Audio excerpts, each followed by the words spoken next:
You are listening to the continuation of the story. You can listen to the previous part via the link in the description below this video. Happy listening. I'm going to Tupelo. For what? Janice asked again. I'm putting an end to my past. As you've reminded me several times, I can't move forward while I'm living in the past. So I decided to finally close this chapter of my life. I see. Well, okay, I'm glad. This woman wasn't on your mind, was she? What? Of course not. I haven't thought about her in like 3 weeks, Elijah replied, knowing it would bring a huge smile to her face. As it should be. Elijah did not reproach her for the pride that sounded in her words. When are you going to leave? Well, it's a 2-hour drive, so it's best to leave early in the morning and get it over with, Elijah replied, dropping bags containing copies of documents he had prepared to send to news networks across the country into the mailbox. This was his backup plan if the woman he was going to give the information to didn't use it to destroy the bastard. So I hope I'll be done by 11. And what? Well, since you're going to Tupelo, you might as well stop by Oxford and join me, Janice suggested, hoping Elijah would jump at the idea. It's only an hour's drive from Tupelo. Do you think I will refuse? Great. Okay, the idiots here are starting to annoy me, so I better get going before I run into one of them. Text me when you're home. Okay, we'll talk later. Love you. Those 2 words stopped him in his tracks. Before he could respond, the connection was cut off. He didn't think their relationship had gone that far for her to say that. On the other hand, he did not know how long she had experienced this feeling before they became close.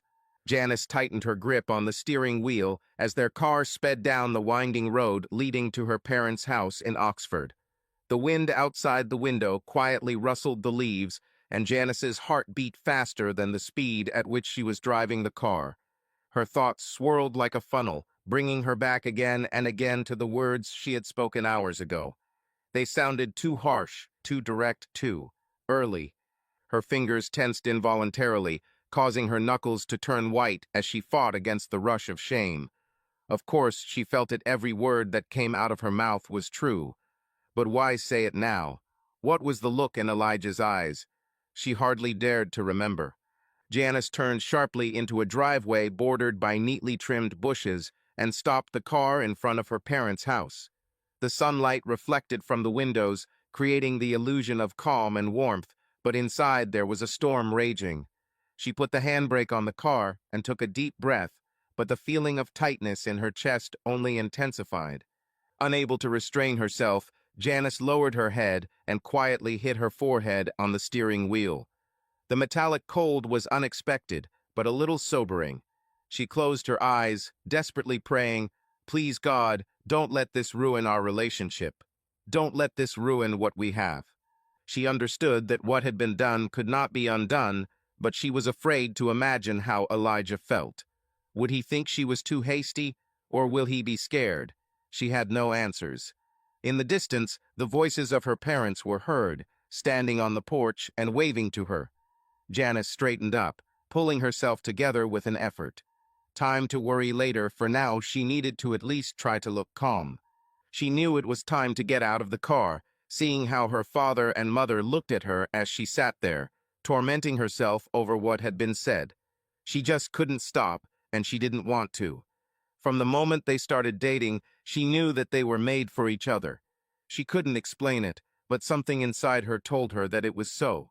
Her heart beat with joy when she saw his message that he had arrived home safely.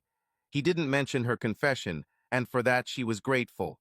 But she knew that when he arrived tomorrow, they would discuss it. "Why are you so sad, honey?" her father asked, noticing his daughter's gloomy face with her mother.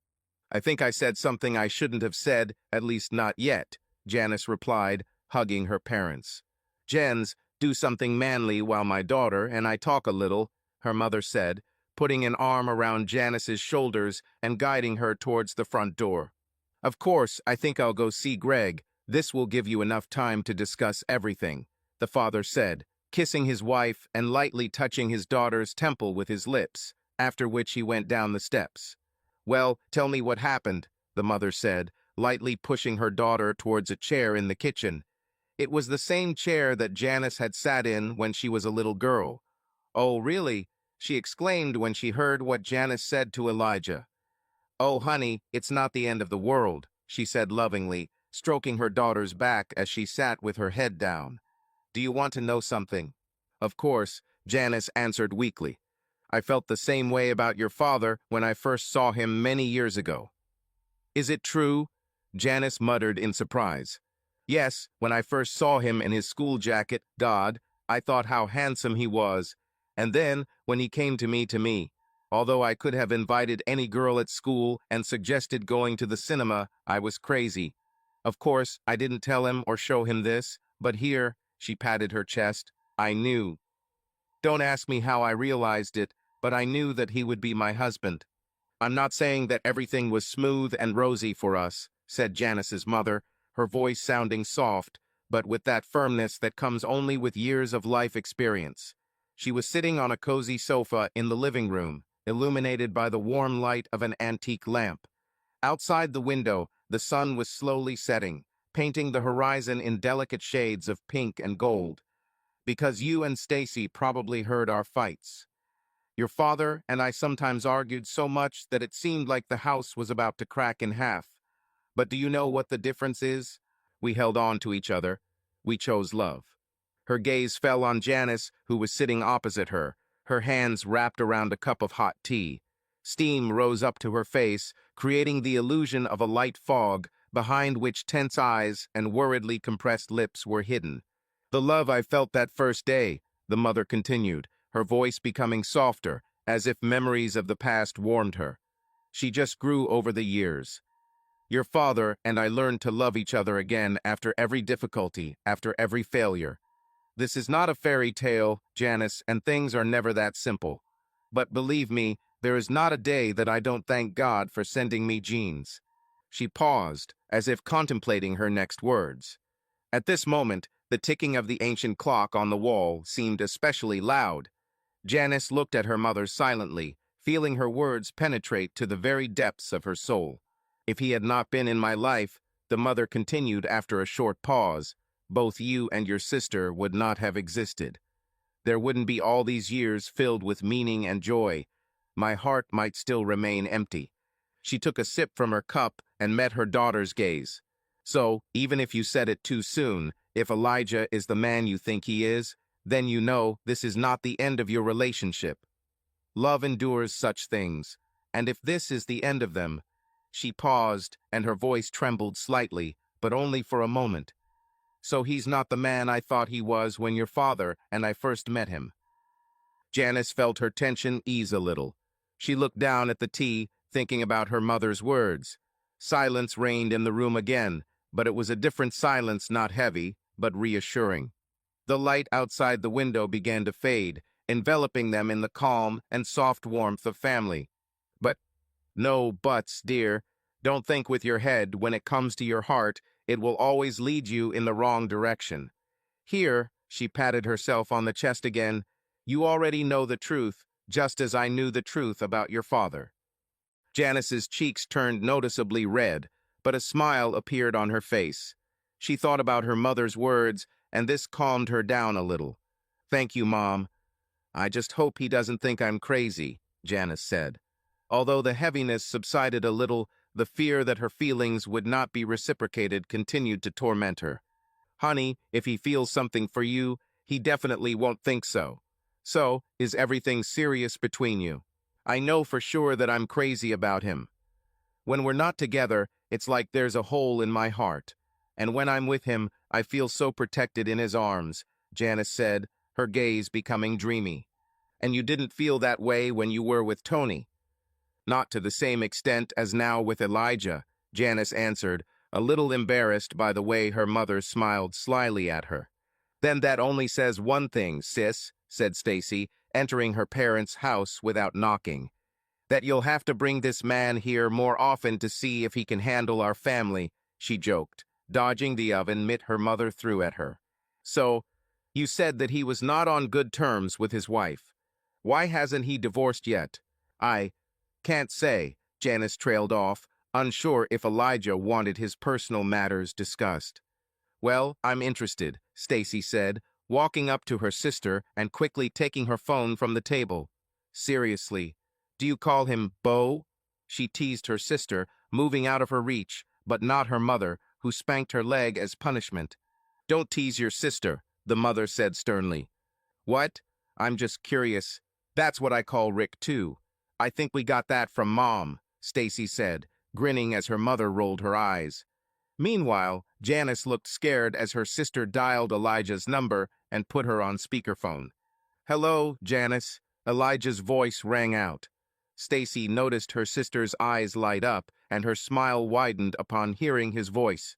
Hey, Beau, Stacy said, biting her lip at the way her sister glared at her for using her nickname for Elijah. Who is this? This is Stacy. Janice is here with me and Mom. We were talking about you, and we got to a topic that Janice doesn't want to talk about. So we thought it would be worth asking you directly. She explained the reason for the call. About what? Why haven't you divorced yet?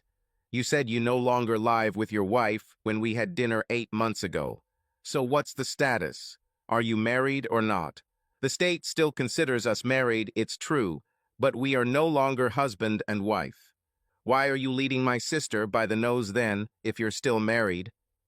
I'm not leading her by the nose. If you are officially married, then yes, you drive, Stacy answered. She was shocked by his anger. Isn't it cheating when you date my sister while remaining married? In 4 months, she will be able to file for divorce. Stacy and her mother looked at each other, noticing how Janice was increasingly upset by her sister's interrogation. Okay, but why? If you're interested in my sister, shouldn't you speed up the process so you don't commit adultery with Janice? Because I don't want this cheater. He stopped. I'm sorry, I just don't want her to get a dime of my money. Understandable, but this raises a bunch of other questions, Stacy exclaimed, throwing up her hands. Shouldn't you provide for the woman with whom you lived for so many years, and perhaps the children she gave birth to you? I don't have children, and she wasn't a particularly good wife. So why should I give her a dime if she slept with the same man for 12 years of our marriage? Wait, what? Stacy stammered. Al, I'm sorry, I had nothing to do with this. Stacy stole my phone, Janice said loudly so that Elijah could hear her. I thought so, Jen, and expected such questions from your family, just not so early. So, can you explain what you meant? Who is speaking? Elijah asked, hearing a new female voice. This is Desiree, Janice's mother. I would also like to know why you still haven't divorced your wife. Oh, hello, Desiree. It's simple.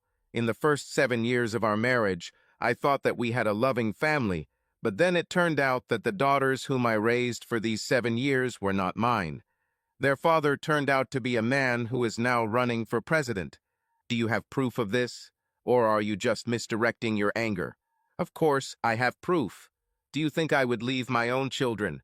But I don't need to prove anything to you or anyone else. Sorry, Janice, but what happened in my past is not meant to be discussed with people I barely know. Then why not just get a divorce? Stacy asked the question again, hearing Elijah sigh heavily. We're walking in circles. I didn't file for divorce because then she would know where I live now and would be able to do everything to take revenge on me for leaving. But you have to get a divorce in order to properly date my sister. Why? This is simply the official end of a marriage that should never have happened.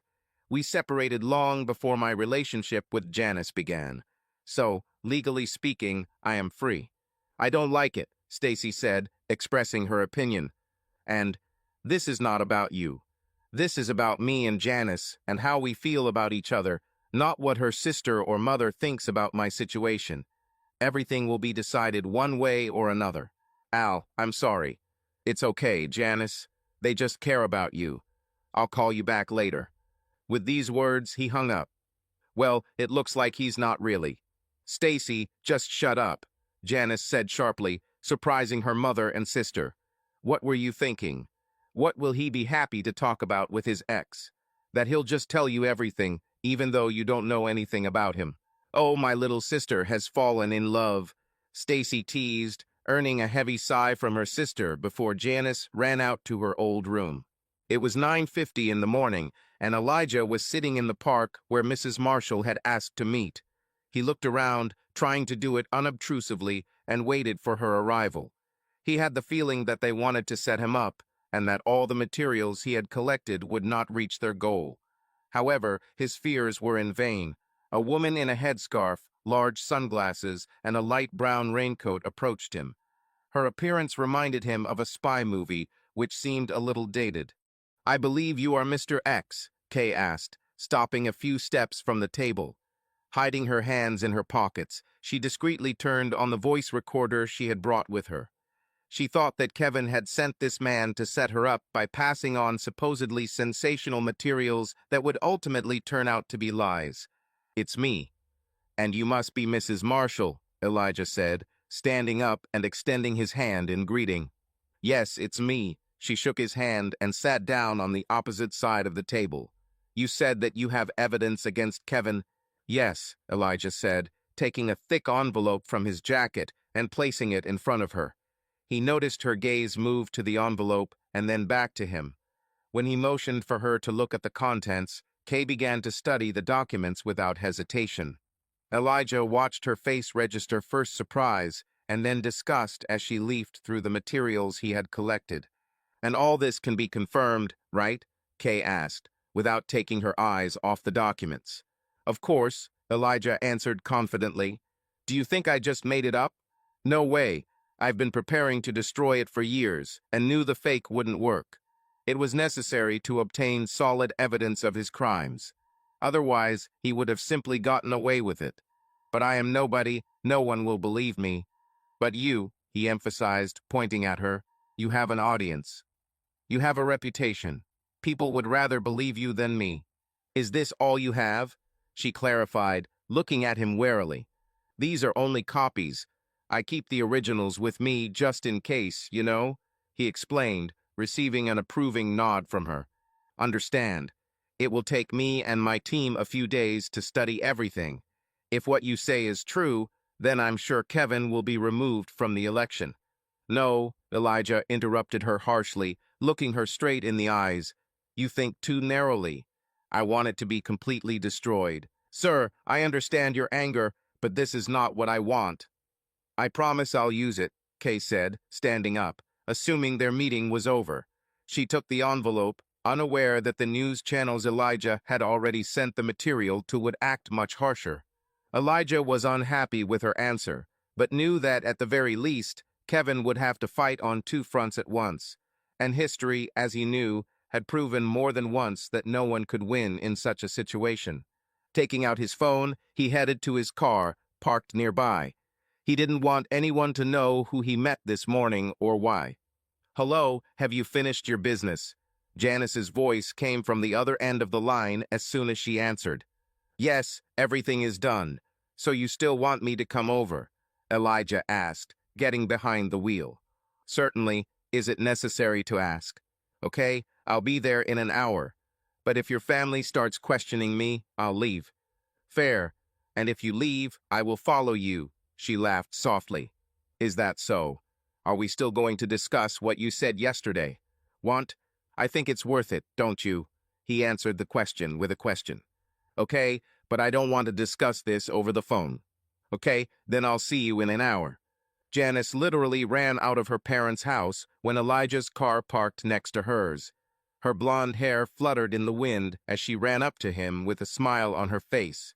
Seeing how he smiled back at her, Janice threw herself on his neck, hugging him so tightly that he involuntarily took a couple of steps back to stay on his feet. Her loud gasp resonated with both of them as she kissed him passionately, putting into that kiss all the longing she felt while they were apart, even if only for one day. "Wow," Elijah breathed, stunned. "Maybe I should go away more often." "Don't even think about it," she answered quietly, clinging to him. "And if you want, I will chain you to the bed and love you until you give up."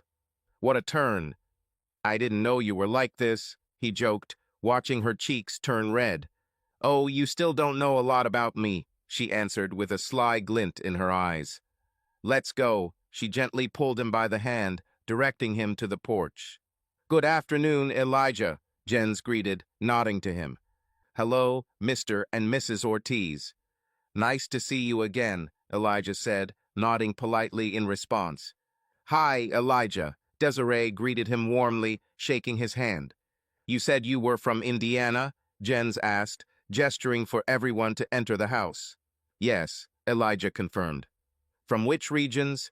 Desiree clarified. "From the northern part of Akron. My grandparents had a pig and cattle ranch," he replied. Elijah knew what was happening. Until they started dating, her parents weren't particularly interested in his life, but now they seemed to have decided to keep him under close control. "Oh, so what brings you all the way to Maine?" Jens asked, handing Elijah a beer, which he immediately politely declined, citing the fact that he had to drive back. "Tea?" Desiree suggested. "Of course," Elijah nodded.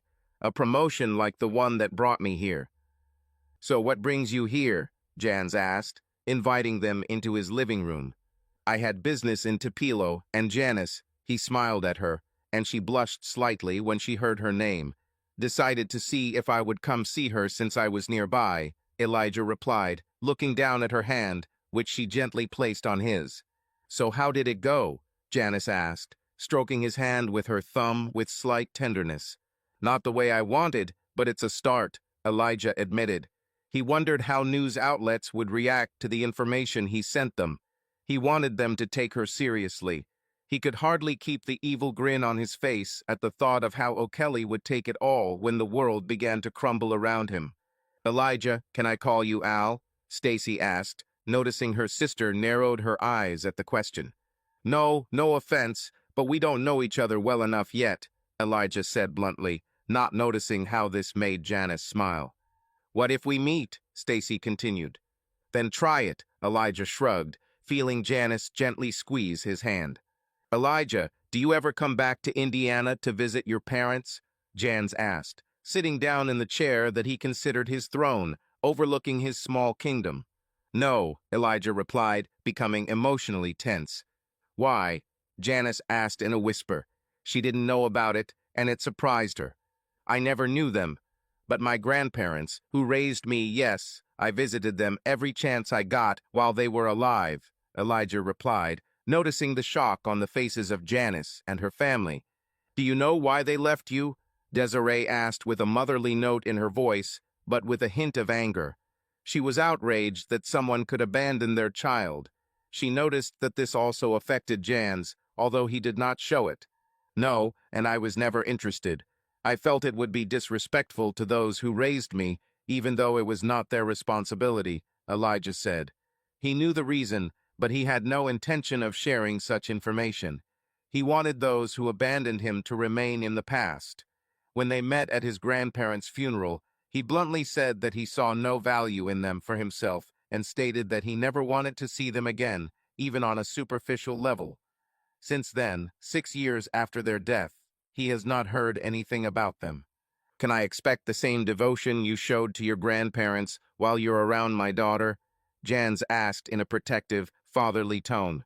"Daddy," Janice began, but her words were interrupted by Elijah's soft gesture. "Absolutely," Elijah stated firmly. "Okay, I can respect that," Jan said, nodding his head in approval. A grin appeared on his face when he noticed his daughter's surprise. Usually he was not so quick to accept his daughter's suitors, although over time he began to treat them warmer. "Have you ever tried Dino ribs?" he asked, noticing the confusion in Elijah's eyes. "No, I haven't," Elijah admitted. "Well, then you'll like mine," Jan said, waving his hand for Elijah to follow him. Elijah looked at Janice, hoping for clarification, but she just shrugged, although he noticed joy in her eyes.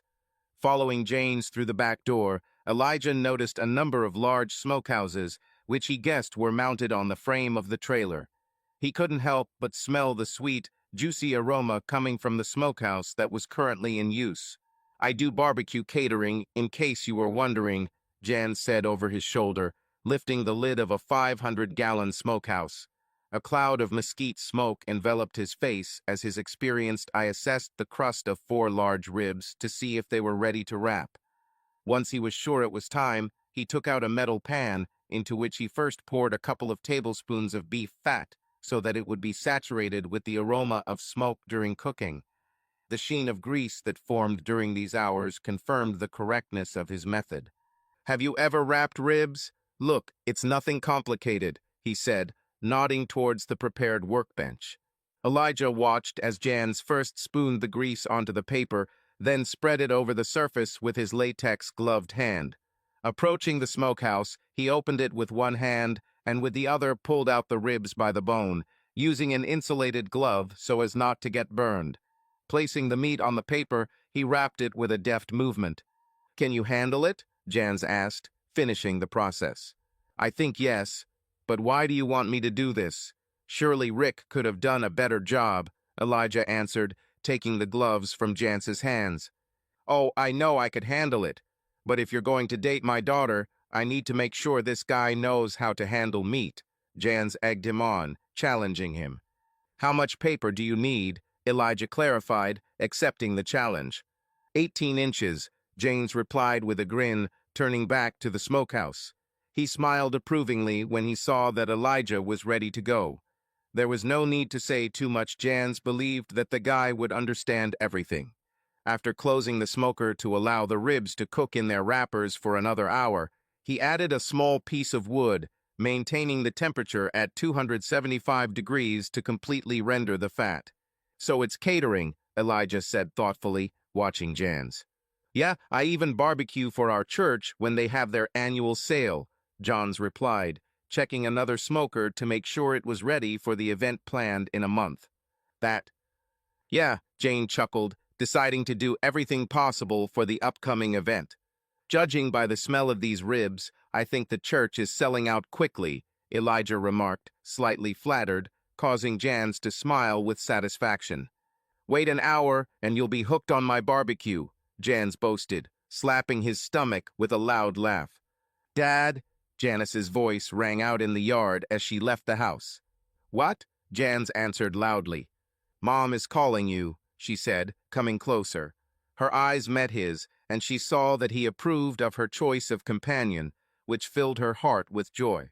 She wrapped her arms around Elijah's waist, pressing herself closer to him as his hands rested on her back.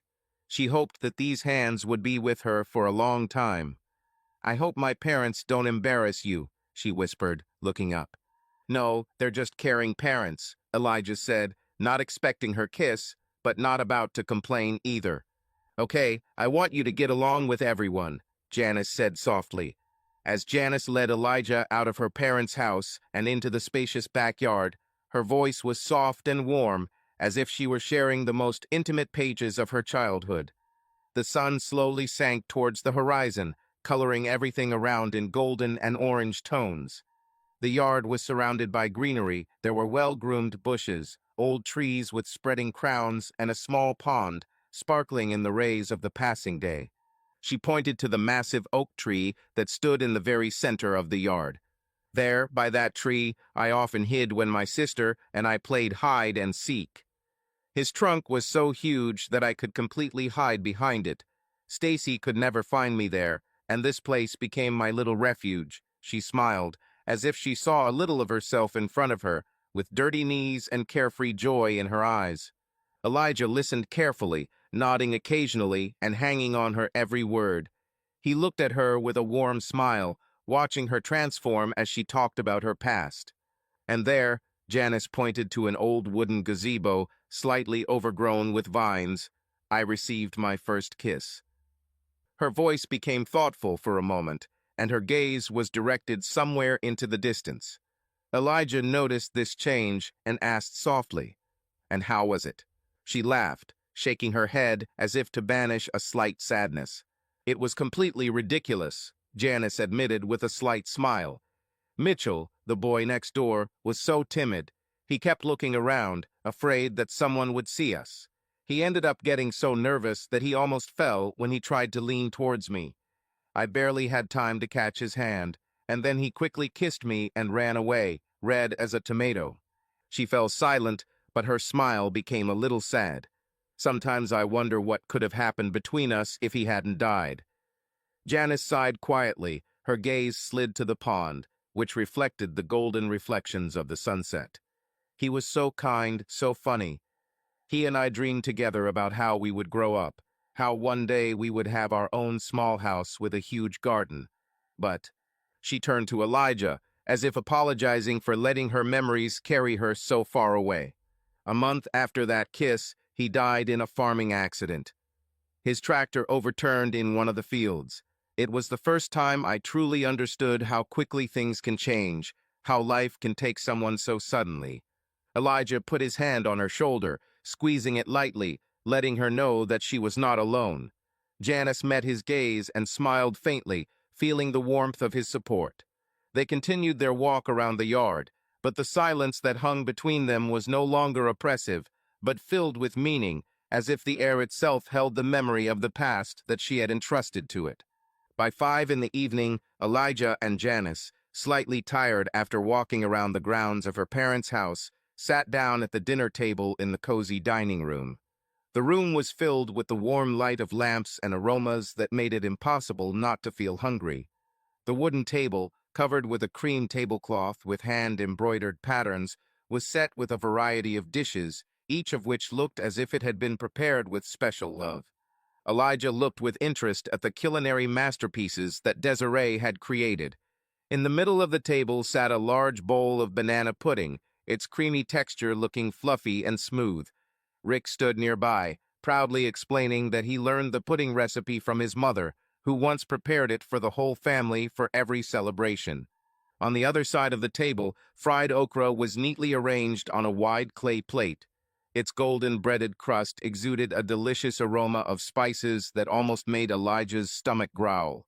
Near the okra stood a platter of assorted corn, the cobs of bright yellow corn neatly arranged and drizzled with glistening butter that dripped deliciously down their sides.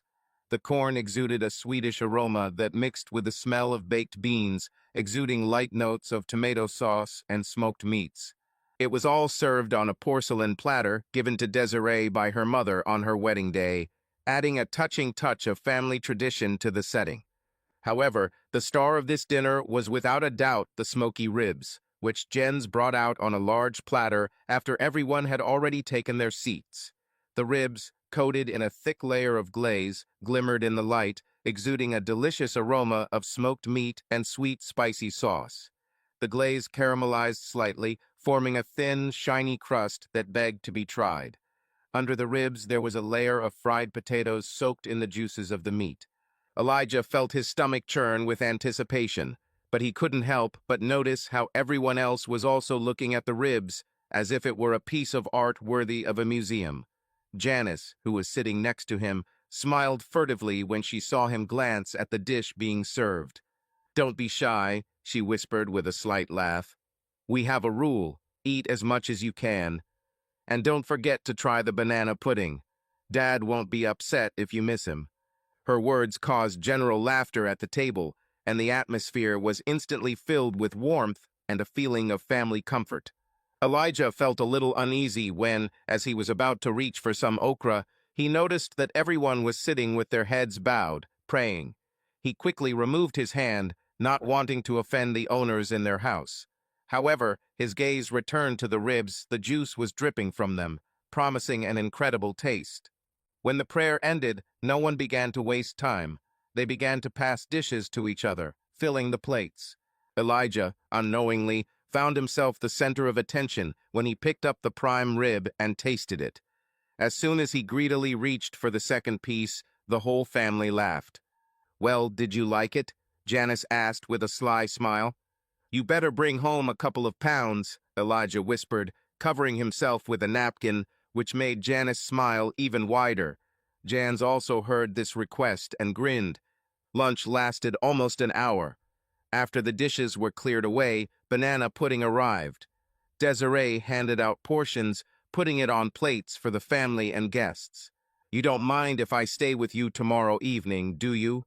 Janice asked with a slight playfulness in her voice, standing with Elijah on the porch of her parents' house. "Why should I be against it?" Elijah was surprised, noticing how her cheeks turned red. "You forgot something," Jan suddenly said, making them both flinch. In his hands were 2 bags of barbecue, each weighing half a pound. "They'll stay frozen until you get there," he said with a sly smile. The bags also contained several small containers of his signature sauce. If you like to put coleslaw on your sandwiches, Janice can help you, he added, walking into the house. See you later. Take care of yourself. Call me when you get home, Janice said lovingly, kissing him lightly. Yes, madam, Elijah replied, watching in amusement as she became increasingly shy under his teasing gaze. He felt better than he had in years, but as he sat in the car, his mind wandered back to the past. If this period of his life was truly over, why did it still hang over him like a heavy weight? Reluctantly, Elijah admitted that it was too naive to hope that the past would remain in the past while his marriage remained unresolved. Elijah muttered something under his breath displeasedly as he started the car. He knew he would have to return to Maine to finally end the nightmare of his marriage. At the first traffic light, he took out his phone and dialed his lawyer's number. Elijah briefly ordered that he submit the documents that he had kept ready all these years, and added that he would personally ensure that his wife signed them. This had to be completed without the possibility of deception on her part. 3.5 weeks later, Elijah lifted the collar of his light coat as he walked down the main street of Mars Hill. The winter chill was still felt in the air, but the first signs of spring were already beginning to break through. The melting snow was slowly disappearing into oblivion. Several passers-by gave him double glances. He didn't know any of them, but Elijah's face had been associated with the city's business sector for many years, so it attracted attention. Some people even waved at him, and he politely waved back so as not to seem rude. His gaze rose to the 5-story building that housed his lawyer's law firm. Once inside, he walked towards the office without hesitation. "Hello, Richard," Elijah said, suddenly appearing in the doorway, causing the lawyer to flinch. "Elijah, don't scare your old heart like that," Richard exclaimed playfully, pretending to clutch his chest. "Dick, the chance of you having a heart attack is about the same as my chance of using a lit fart to fly to the moon," Elijah retorted, causing a loud laugh from the man in his 50s. "Did you bring this pearl from the South?" Richard asked with a smile. "No, it's my own invention," Elijah answered proudly, sitting down in the chair in front of the table. "Are the documents ready?" he asked, getting down to business. "Certainly. Have you heard anything about how she's doing?" Richard carefully clarified, clearly wanting to warn his client about possible complications. "No. As soon as I left, I put her out of my mind," Elijah replied calmly, maintaining the image of a man completely uninterested in what was happening to his wife. In fact, he knew very well that everything was collapsing around her, because he himself had planned everything. 3 days after that meeting with Mrs. Marshall, newspapers, tabloids, and news portals literally exploded with the information that Elijah conveyed to them. He sat at his desk like a mad hatter, enjoying tapes of O'Kelly trying to dodge the reporters and their endless questions. Elijah even showed generosity to O'Kelly's wife, providing her with materials that saved her from having to hire a private investigator for her divorce. As a result, O'Kelly found himself under attack not only from competitors and journalists, but also from his wife. She, not embarrassed by the cameras, slapped him in the face and then threw the divorce papers at him. Elijah even winced as he watched the footage of his own wife hitting O'Kelly's wife. "Okay, no need to bring up the past, right?" Richard said, arching an eyebrow. "I don't know what you're talking about.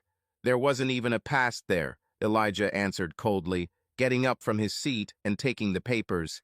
It was clear to him that Richard was hinting, trying to find out details, but he was smart enough not to get caught.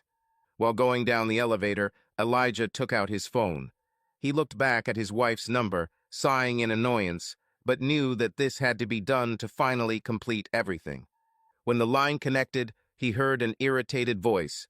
"What do you want?" Stella muttered.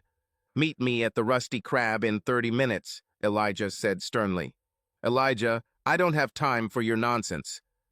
Listen, you'll have to stop what you're doing and come to the restaurant, or I will come to your house with a whole camp of journalists who, as I heard, are now hanging around your house. Your choice." "Okay, Elijah, let's get this over with." "Yes, it's time to finally get rid of you," he replied coldly, ending the conversation. Elijah sat in a booth at the restaurant, waiting for his food. He knew that the conversation would not take much time and would not spoil his appetite before the flight home. As soon as he saw Stella enter the restaurant, it became clear to him that the years of separation had taken a toll on her. She looked 10 years older. Elijah suppressed a grin, deciding that he didn't need a scene right now. "Elijah," Stella said in a flat, almost lifeless voice, "I assume you have divorce papers with you. Why else would you come?" Without saying a word, Elijah calmly laid the papers on the table as if it were a minor formality. For him, it really all came down to this. Stella silently unfolded the documents, took the pen that was lying nearby, and began to sign where the places for her signature were indicated. "Goodbye, Elijah. I know you probably hate me, but I want you to understand that I didn't do it because you were bad at something. I did it for my own pleasure," she said quietly as she finished signing the last one. "I don't care. You can go. I have what I need now," Elijah replied coldly, giving her a quick glance. "Take care of yourself, Elijah," Stella said, leaving her now ex-husband sitting at the table while she headed out. The finality of what was happening did not stop the tears that began to well up in her eyes. She kept her back to him so he wouldn't see her crying as she ran back into her crumbling life. She knew he probably had something to do with what was happening to Kevin. How he knew such information was a mystery to her. But it didn't matter anymore. They were now in survival mode. She did her best, using all her skills, to turn the negative press to her advantage. However, she was barely staying afloat and honestly didn't know how much longer she could keep them on the surface, especially in the polls. When she returned home, the reporters were gone, which seemed strange to her, given the tension surrounding their scoop. Little did she know, Kevin had rushed to the airport, thinking he could escape to Bahrain. She had a look of confusion on her face as her neighbor walked out of her house as soon as she got out of the car. When she asked why the neighbor was in her house, she said that the man she lived with ran away as soon as Stella left. A look of horror appeared on Stella's face as she thought that this man could abandon his children so senselessly. The neighbor assured her that her daughters were not in danger. One of the photographers knocked on the door, reporting that the children were unattended before the man jumped into the company van to catch up with Kevin wherever he was going. Stella hugged her daughters tightly as they rushed to her. She didn't know how to answer all the questions they bombarded her with as she led them back to the house. It was the middle of the day when her world finally collapsed, and nothing could restore it. On the TV screen, all over the local and national news, as she frantically flipped through the channels, the FBI was leading Kevin, whose real name she had yet to learn, in handcuffs through the airport he was trying to fly out of. The remote fell from her hand as the screen displayed his real name and the crimes he was associated with. Her mind went blank as she rushed to her daughter's rooms. The girls looked at her with great bewilderment as she hurriedly packed their things into suitcases and then packed her own. She knew the vultures were already flying and planned to be far away before they got to her. She put her daughters in the back seat of her car and sped away from a life that no longer had a future. She made a short stop at the bank. Kevin thought she didn't know about the account he opened in her name, where he hid several million. How he got them, she didn't know and didn't care. All she was interested in at that moment was providing for her daughters. Having changed the PIN code on the account so that Kevin could not empty it before she opened an offshore account, Stella and her children set off into the unknown. Elijah took a deep breath as he stepped off the plane. The weight of his broken marriage became lighter with every kilometer he left behind. As he left the arrivals area, the voice of a news anchor, which few people listened to unless they were at the airport, caught his attention. People glanced at Elijah as he laughed upon hearing that O'Kevy was now facing federal charges and extradition to Sweden after serving his prison sentence. He hummed the tune under his breath as he walked towards the parking lot to his car. His smile reflected on the glass of the window as he opened the door. While waiting for the car to warm up a bit, he heard his phone ringing. He was interested in a text message from Janice, which turned out to be an audio message. His body tensed with desire as the message ended. Janice asked him to return home quickly, knowing the time at which he landed. When he burst into his apartment, she stood there, completely naked. Elijah carried her to the bedroom. "My strong man," she whispered with a sly smile. "Sweetheart," Janice whispered, moving and pressing her cheek against his chest as she felt his soft touches along her spine. Elijah muttered, waking up. "It's all over, isn't it?" "Yes, in 2 months I will officially be free," he answered, understanding what was going through her head. "El? What? When it becomes official, do you ever think about finding that kind of serious affection again?" Janice asked carefully, afraid to scare him away. "Depends on the person," Elijah muttered his standard answer, wincing when Janice slapped his stomach. "I want a real answer, El, not what you've been feeding me all this time," Janice said irritably, making it clear that her patience was running out. "Then I need a real question to give a real answer," Elijah remarked, looking down at her head. "I want more, El. Darling, I know how she hurt you, and I know that you have long outgrown it. You were just waiting for something better. You know me. You know I'm not like her. You're the only man I want, Elijah. Do you understand that marriage is not just about pleasure?" Elijah said seriously, surprised that he was even discussing this after the nightmare he went through. "I understand, but honey," her voice, which she previously did not know how to use, has now become her weapon. "We need this," Janice said, feeling his excitement. "What exactly?" Elijah was surprised. "You know how my parents feel about single mothers," Janice said shyly, running her hands over his chest. "What did you just say?" Elijah sat up straight on the bed, his eyes widening. "You really only have yourself to blame, Elijah," Janice said with a satisfied smile, looking up at him. "I told you more than once that you need to be careful." "Is this your way of telling me you're pregnant?" he asked, raising an eyebrow. Janice confirmed with a contented purr. She specifically chose this day to give him time to realize that he would become a father. "This is our baby, El," she whispered, placing his hands on her stomach so that he could feel the connection. Elijah couldn't say a word. His eyes darted between her face and his hands on her stomach. He knew Janice didn't look like Stella, but his mind still wondered if this was really his child. However, Janice's look convinced him. She would never do to him the way his ex-wife did. "So, baby, huh?" Elijah said thoughtfully, and Janice nodded happily, seeing that he did not reject the child. "I promise you, El, the life you lived with that woman was wrong. God knew this. He knew you needed another woman, someone better for you," Janice said with a smile, sitting on his lap.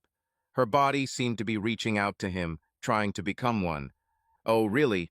And it won't be some kind of wedding at gunpoint, right? If Dad stands behind you with a gun." "Perhaps," she said thoughtfully. "How many people know about your pregnancy?" Elijah asked, feeling wary. "Just us, honey," Janice said sweetly. "I wanted to tell the father of our child first, before anyone else," she added softly. "It's clear. So, should I run away now or tomorrow?" Elijah jokes, to which Janice playfully punched his arm. "Dad won't do anything to you. Yes, he and Mom may be disappointed, but they won't hurt you. But this is provided that you take responsibility and make me a respected woman," Janice said, holding her nose high. "A respected woman, right? Honey, I think we're past that stage," Elijah laughed, to which Janice pretended to be shocked. "You hurt my feelings," she exclaimed, theatrically pressing her hand to her heart.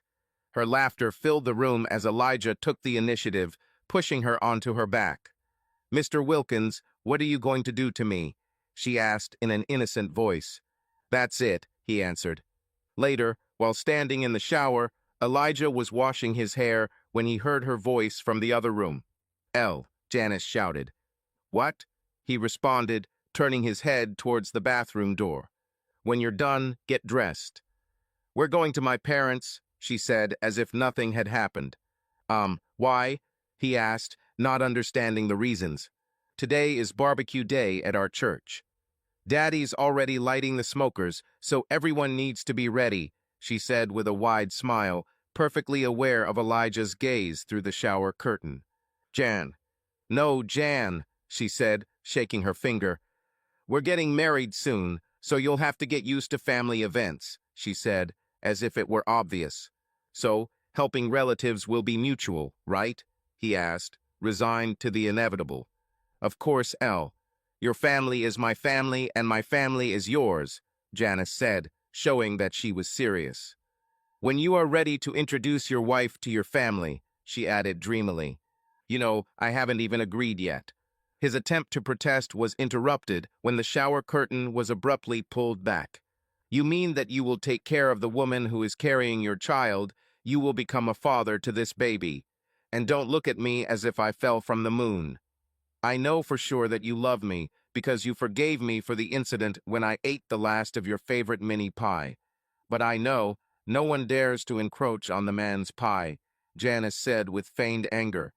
"Well, yes, pie is sacred," he said with a smile, raising his eyebrows playfully, hinting for her to join him in the shower.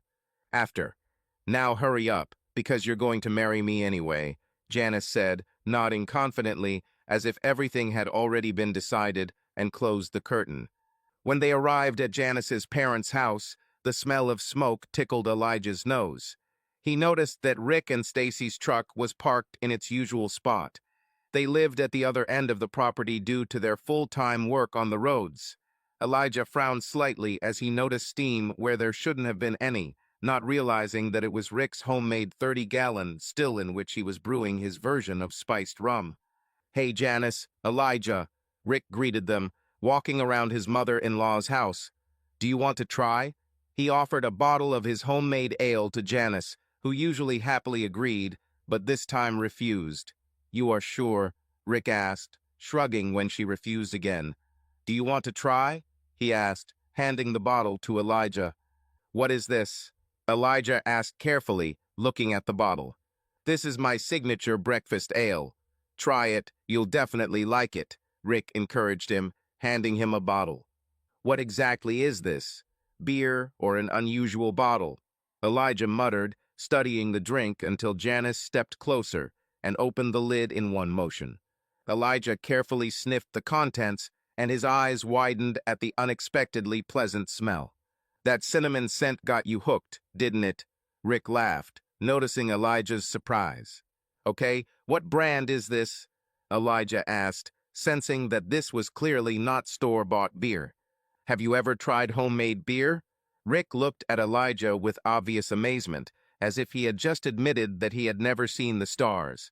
His thick eyebrows rose, and a smile touched the corners of his lips. He placed a strong hand on Elijah's shoulder, shaking him slightly as if he wanted to wake him from some kind of ignorance. "Oh, Elijah, how can that be?" He shook his head in mock indignation, as if he were discussing something unimaginable.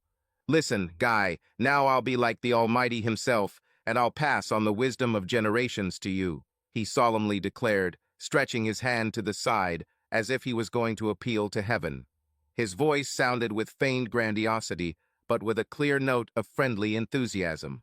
Rick put his arm around Elijah's shoulders as if he were an old friend and confidently led him towards the backyard.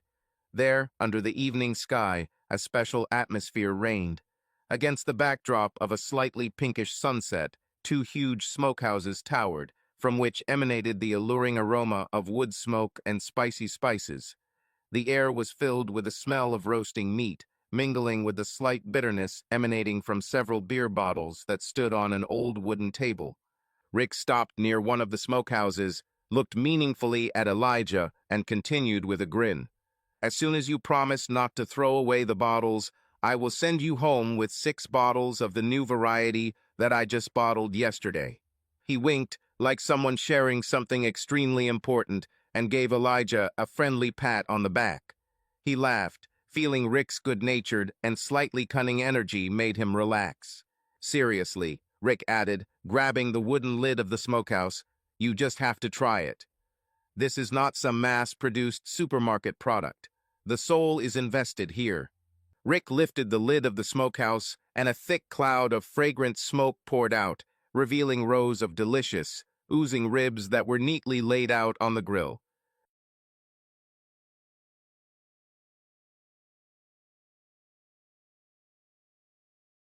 He grabbed a bottle of beer from the wooden table, deftly opened it, and handed it to Elijah, clearly expecting him to immediately take the first sip. Elijah felt himself embraced by the warm and almost festive atmosphere that Rick created with his sincerity and enthusiasm. "Elijah," Janice called him, waving his hand for him to come to her. "Go," Janice said with a smile, heading off to find her mother and sister. "Well, are you ready?" Johns asked, leading Elijah towards the smaller smokehouses. He showed him how to maintain the right temperature to cook Boston shoulders. "We need to prepare 160 spatulas for the church barbecue. Do you think you can handle it?" "I'll try, but I haven't done this before," Elijah admitted honestly. "Yes, I know, but I will keep an eye on it. You will succeed. It's time for me to get to the main smokehouses," John said, heading towards his two huge smokehouses, each holding 500 gallons. They held 50 blades each, while Rick's smokers were designed to hold 25 each, and Elijah only had 10.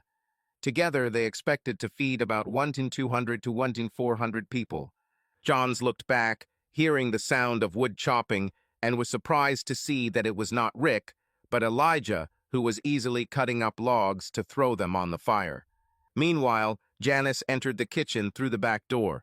Her mother, Desiree, and sister, Stacy, were already there, busy preparing side dishes for the barbecue. Smiles of welcome lit up their faces as Janice closed the door behind her. "Good morning, honey," Desiree greeted her, pressing cracker crumbs into the sweet potato pie pan. "Make yourself a glass of mimosa and join us," she suggested, nodding towards the jug on the table. "We'll have to refuse," Janice answered regretfully. She loved mimosas, and her mother made them especially delicious. However, she knew that her refusal would not go unnoticed. "Are you okay, sis?" Stacy asked, concerned that Janice had missed out on enjoying their tradition. "Yes, everything is fine," Janice answered, trying not to let her nervousness show as her mother glared at her. "Janice, you know you shouldn't come here if you're sick," Desiree said sternly, wiping her hands and walking around the table. She walked up to her daughter and put her hand to her forehead. "You don't seem to have a temperature." "Mom," Janice sighed, turning her head away and trying to hide her embarrassment. "You're hiding something, I can feel it," Desiree said, folding her arms across her chest. Her wariness piqued the curiosity of Stacy, who was now completely absorbed in this little intrigue. Janice took a step back as her mother came close to her, studying her face intently. Suddenly, Desiree's expression changed, and understanding appeared in her eyes. "You're pregnant, right?" she asked with confidence. I what? No, it's not like that," Janice muttered slyly, looking around for a way to leave the room. "Don't lie, Jen, you never knew how to do this," Stacy intervened, adding fuel to the fire. "So are you pregnant?" she asked, trying to hide how worried she was for her sister. She knew that their parents would not be happy with how the child turned out, but would support Janice and the future grandson.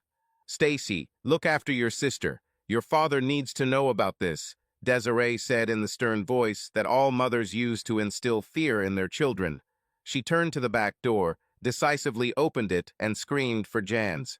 "Do you know what this is about?" Rick asked, watching with Elijah as Johns headed towards the back door of his house. Should I try to escape?" Elijah wondered, casting a curious glance at Rick. "No, boy, this is the South. It's better to just accept what will happen no matter what you do," Rick replied, heading towards the smokehouses he was in charge of to check the temperature and fire. Rick turned to Elijah as they both heard John scream through the walls of the house. "What did you do?" Got his daughter pregnant," Elijah admitted honestly. "Then maybe you really should run away," Rick replied, laughing loudly at what he heard. "But congratulations, in case no one else sees you," he added with a wide grin that only grew wider as Elijah began to evaluate his escape routes. "You sneaky little rat," Jans growled, standing in the doorway of his open back door. "You made us believe that you are a decent person, but you dishonored my daughter," he shouted, terrifying Elijah. "Dad," Janice's voice was heard before her mother and sister distracted her attention. "You still dare to come here after what you did?" John stated as he approached Elijah. Then maybe I'll file a complaint with the creators of your daughter. If they didn't want me to do this, they shouldn't have created such a beautiful woman, Elijah retorted. These words stunned Jans, and he froze in place, not knowing what to say. Damn, Jans, if I knew this would work, I would have said something like that years ago. Rick grumbled, bringing Jans back to reality. To do this, Rick, you need to have at least a little wit, Dijans responded, not missing the opportunity to tease his son-in-law. You better take care of my daughter now that you've gotten her pregnant, he added sternly. Of course, this is my child too, Elijah replied, carefully stacking the logs. I'm not like my parents, he added quietly, so that no one heard. Okay, although I don't like how this child came about, Desiree, and I expect you to marry her. You understand that, right? Johns asked, looking sternly at Elijah. Dad, I know for sure that you got your mom and Stacy pregnant before your wedding. Don't put pressure on my man, Janice interrupted sharply, noticing the smirk on the face of Rick, who often received parental righteousness. Besides, the documents have already been signed. We just have to wait 2 months before the wedding, she added, looking directly at Elijah. What? Janice, we need to talk about this rush and plans without my consent, Elijah said firmly. Of course, honey. You know I want the best for us. You deserve me. Janice replied with a cheeky smile, blowing him a kiss to calm him down. Good luck, Jans laughed, leaving to check the smokehouses when he heard how his daughter's selfishness manifested itself, characteristic of her in her early years and manifested only when she really wanted something. Al, you know we'll be fine, right? Janice asked quietly, snuggling next to Elijah under the small shelter her father had set up for him, given the long hours he had to spend near the smokehouses. So you force all your men into marriage? Elijah teased, watching her cheeks blush. No, only the one I consider worthy to bear his child, Janice answered with a smile, pressing her cheek to his hand. And why are you in such a hurry to get married? Because I want our child to be born to married parents. As the scripture says, a virtuous wife who can find her. Her price is above pearls won, she quoted happily. And Al, I will be the best wife you ever had. The years you spent with that woman will seem like just a dream as we grow old together. Janice, Desiree shouted, march into the house and help your sister while you rest, she ordered in a caring but stern voice. Mom, I'm fine, Janice rolled her eyes. Now, Luana, Desiree almost growled, and Janice's eyes widened when her mother used her middle name, which only happened when her parents were annoyed or her daughter was being stubborn. When the sun had long since disappeared behind the horizon, leaving only a thin trail of crimson sunset in the sky, work was still going on in the backyard of Janice's house. The last coals in the smokehouses smoldered, occasionally throwing out sparks, as if saying goodbye to the passing day. Around the smokehouses there was a residual aroma of smoked meat, mixed with the slight cold of the night. Jens, Rick, and Elijah, pretty tired but still cheerful, were carrying large baking sheets inside the house, on which lay 160 fully cooked hams. Their surfaces glistened with a delicious layer of glaze, and the juices flowing from the meat left fragrant traces on the trays. The side dishes that the family always prepared for church events were already carefully packaged. Large aluminum containers filled with baked beans, mashed potatoes, cold cuts, and fried okra are neatly lined up on the kitchen counters. Each container had a sticky note with the name of the dish and the cooking time, indicating Desiree's characteristic organization. It would all be delivered to the church the next morning, where the meat would be portioned and placed into containers to feed dozens, if not hundreds, of people. When the work was finally completed, everyone breathed a sigh of relief. Stacy and her husband thanked everyone for their help and headed home to get some rest before the next day. Janice and Elijah, in turn, decided to stay the night at her parents' house. Desiree, with her strict views on tradition and decency, quickly assigned everyone seats. Elijah was given a sofa in the living room, which, although it looked comfortable, was clearly not designed for a tall man. A freshly washed blanket and pillow with a pillowcase that smelled of lavender were placed on the sofa. You'll definitely get a good night's sleep here, Desiree said with a smile, before adding noticeably more seriously. But the rooms upstairs are an area where you don't go at night, okay? Elijah just nodded, feeling like both a guest and the object of scrutiny. Janice was placed in her sister's room on the second floor, and Desiree, with the clear intention of ensuring order, took on the role of guardian of the corridor. Her night watch, as she herself said with a smile, was a matter of principle. Elijah mentally chuckled. He felt that such a strict approach was a little old-fashioned, but he could not help but respect the rules of the house. And the very fact that he was allowed to stay instead of looking for a motel showed that Janice's family accepted him. He lay down on the sofa, looking at the ceiling, and felt both comfortable and a little awkward. The moonlight penetrated through the thin curtains in the living room, reflecting on the antique clock that hung on the wall. The ticking of their pendulum was the only sound in the house, except for the muffled voices of Desiree and Jens, who were discussing something in the next room.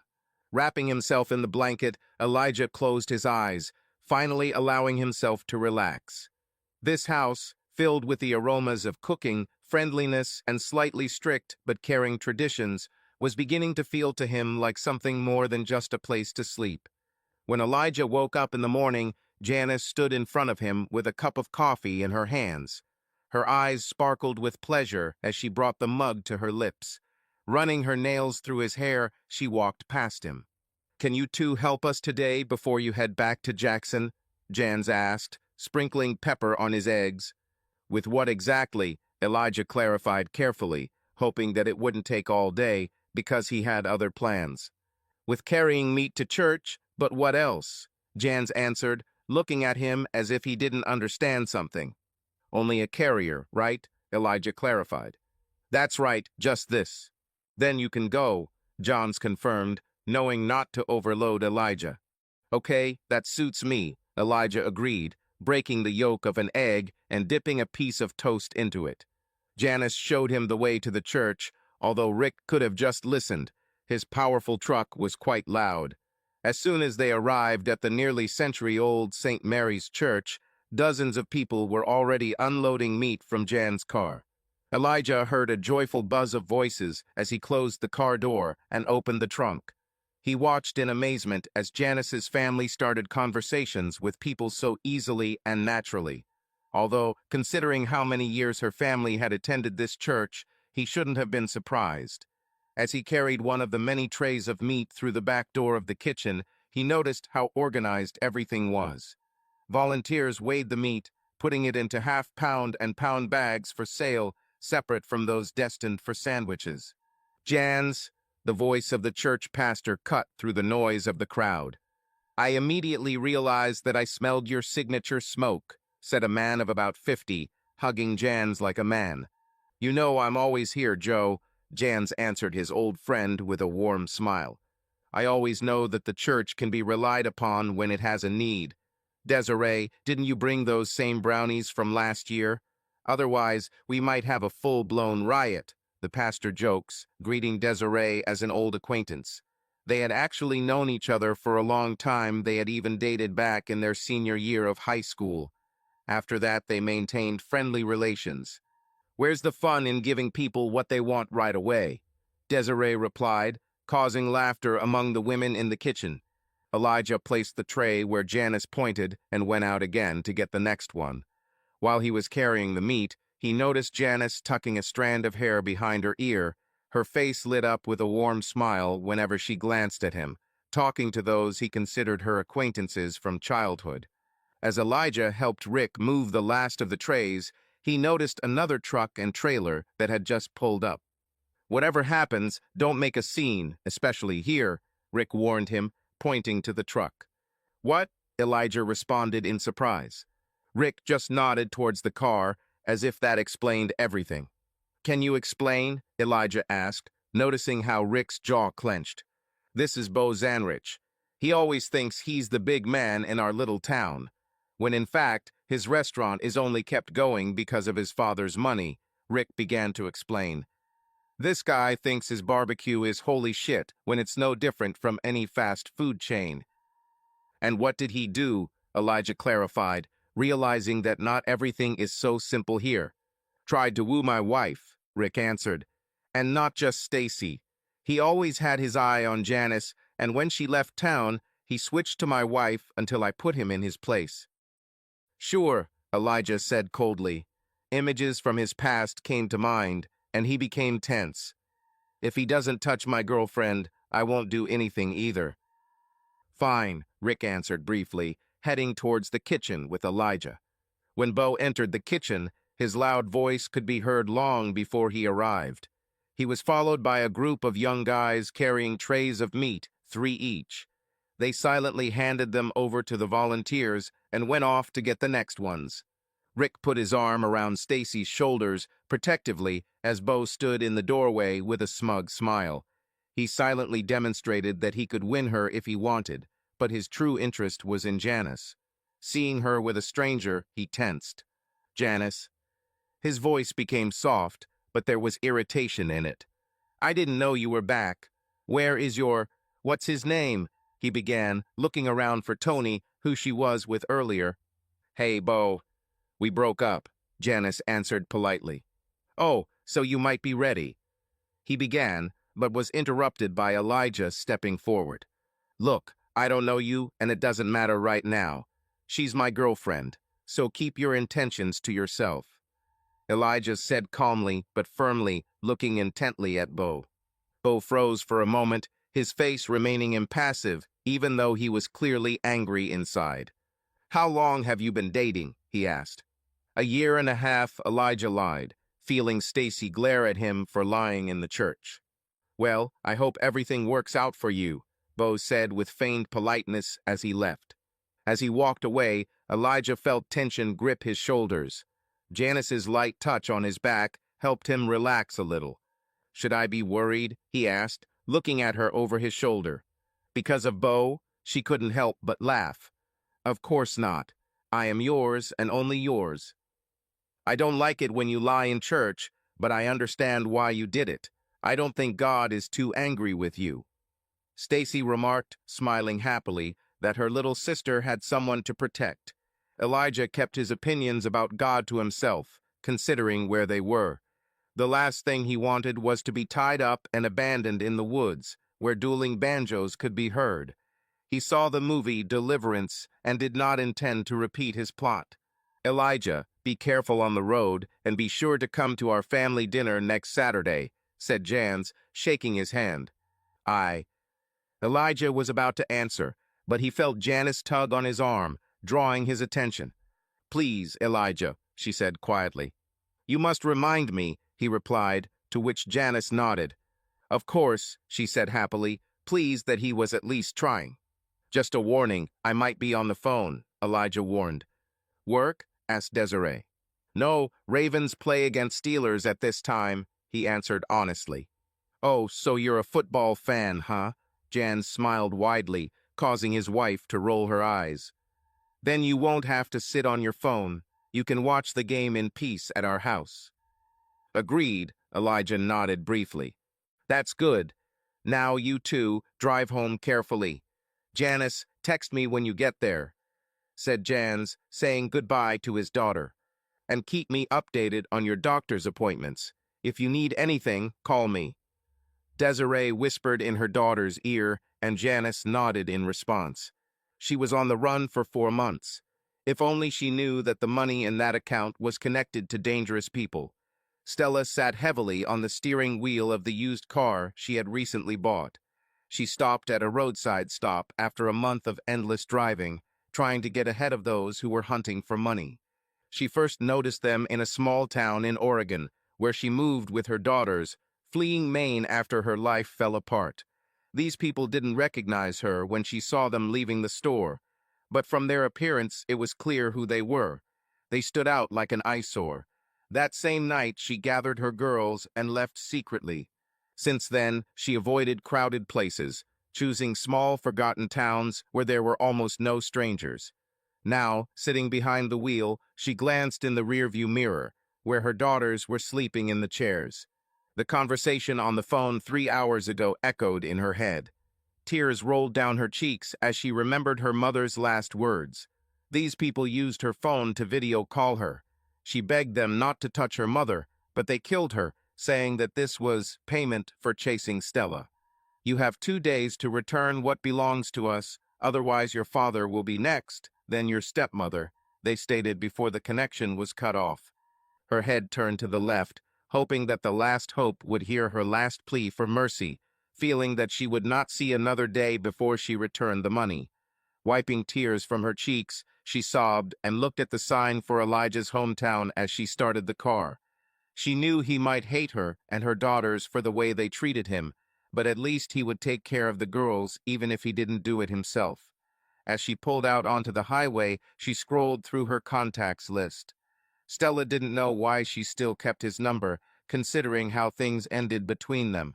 Taking a deep breath, she brought the phone to her ear, listening to the line ring. "Please, Elijah, please answer," Stella said, begging her ex-husband to pick up the phone. Relief washed over her when she heard the line connect. "Why are you calling me?" Elijah asked coldly. "Elijah, I know you want nothing to do with me. I understand. I deserve your hatred. But I have problems. I'm not asking you to help me. However, I can't seem to get out of this, if you know what I mean. I need you to look after the girls. I know you don't want to deal with them, but you're the only one I can trust to keep them safe." "Why?" "Because Kevin took money from people I had no idea about, and now they want it back. Kevin put the account in which he hid the money in my name, and I thought that he was just saving it in case he decided to run away." Her lips trembled as she realized that these could be the last moments she would spend with daughters. "They killed my mother," Stella said, having difficulty pronouncing the words. "What? What are you saying? Are you sure?" "Yes, Elijah, I'm sure," Stella answered, barely containing her emotions. "Crap." "Yes," she drawled, realizing the irony of the situation. This was the first time in 5 years that Elijah actually spoke to her, and not at her. "Listen, I don't have much time. I'm taking the girls to your uncle. I know you will do the right thing. I know you don't want to hear this, but I never stopped loving you.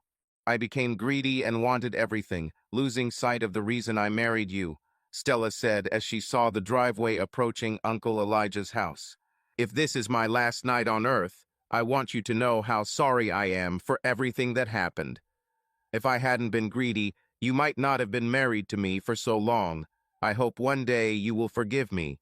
She didn't expect to hear that familiar sigh that meant Elijah was about to do something he didn't like but thought was necessary. "Okay, I forgive you." Stella mentally thanked the woman she had heard before, because she knew that without her, Elijah would not have said this himself. "Thank you, Al. Please be kind to the girls.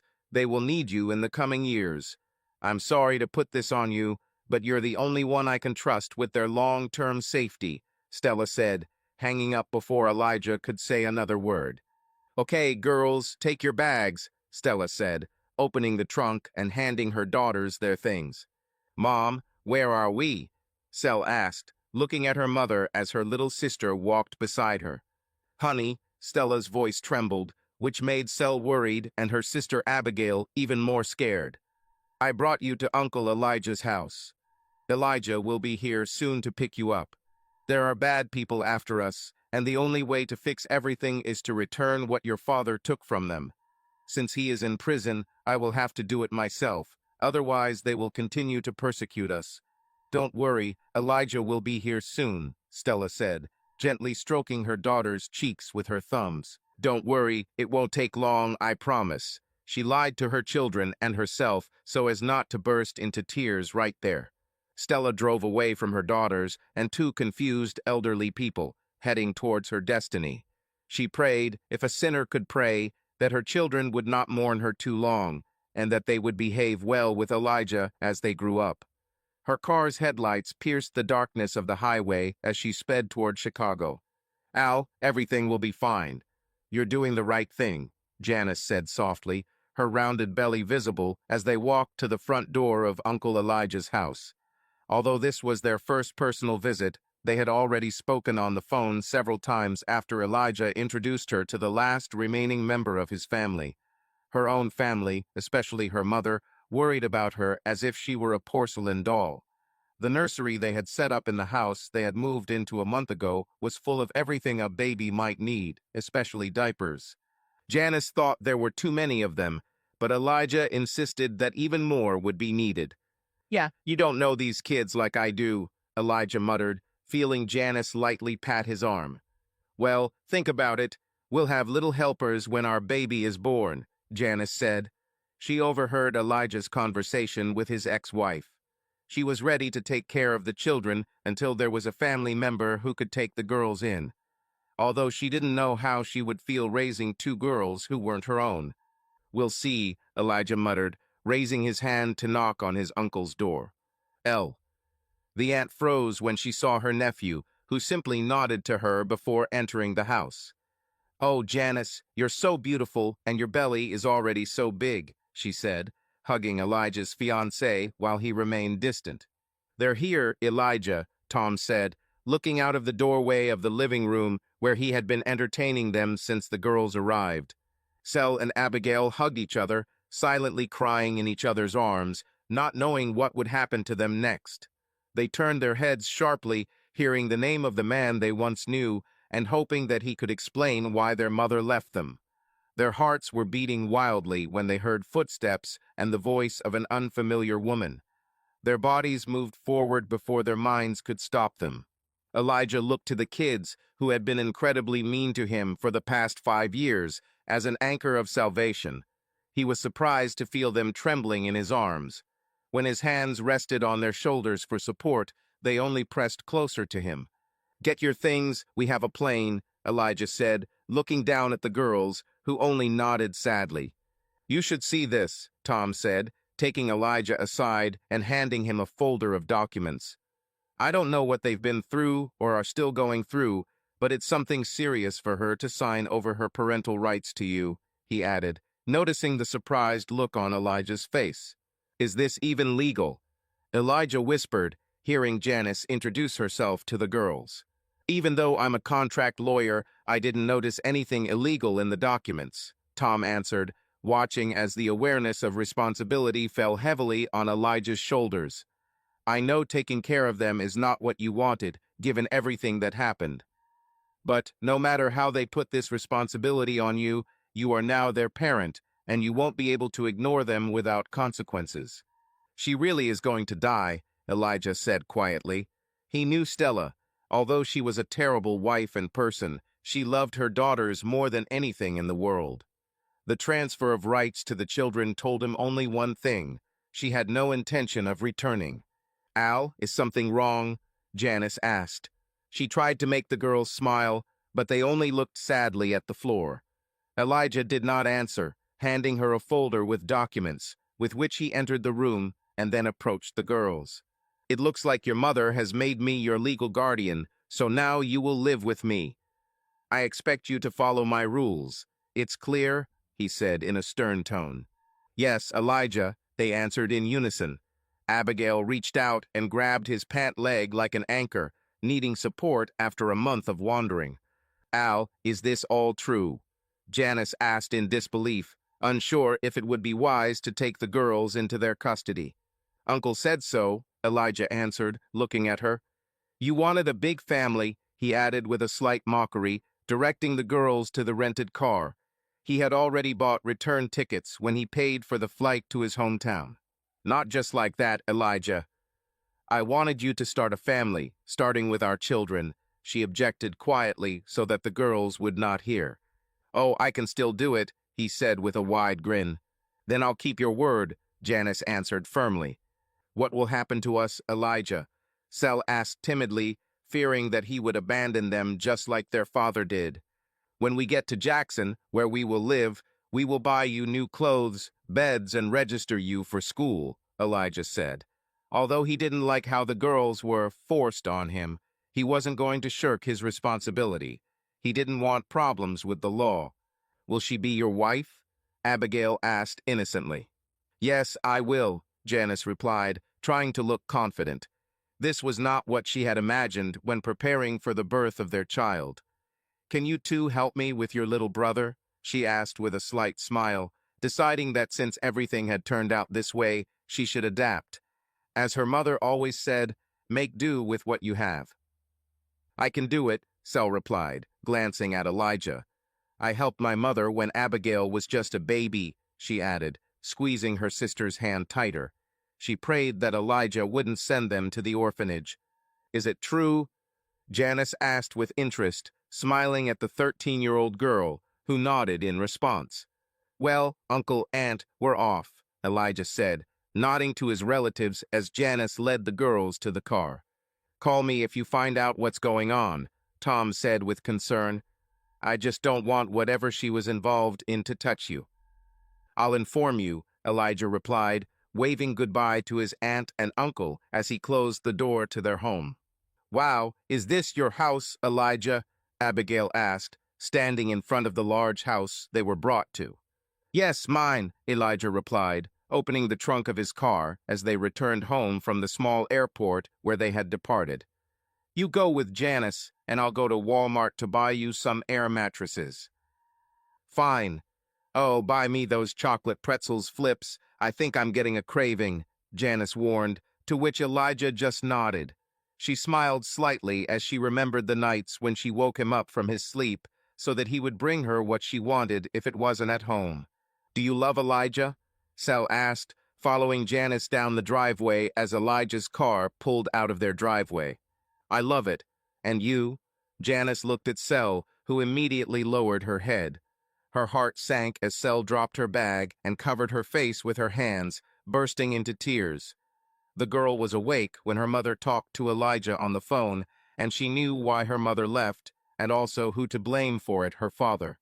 Quiet, honey, everything will be fine. It may not feel like it now, but over time the pain will get easier, Janice said softly, hugging Sel.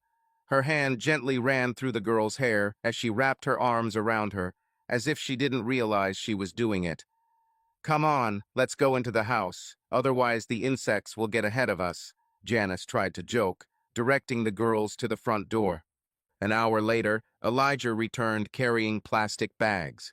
Entering the living room, he saw Janice sitting on the sofa and the girls were sleeping, cuddled up to her. She slowly ran her fingers through their hair as they dozed. Elijah quietly placed the Flips chocolate pretzels on the dining room table and went upstairs. He laid out sheets on the air mattresses he had managed to inflate and brought blankets for the girls. On his way to Walmart, he called his deputy and warned him that he would be working from home for the next few days. As he finished preparing the rooms, he noticed Janice showing the girls the room for the unborn baby. He didn't even hear them go upstairs. Are their beds ready, honey? Janice asked quietly, watching as the girls reluctantly pulled away from her and grabbed onto Elijah. She could see how hard it was for him, knowing that he had only told her bad things about them before. Ready.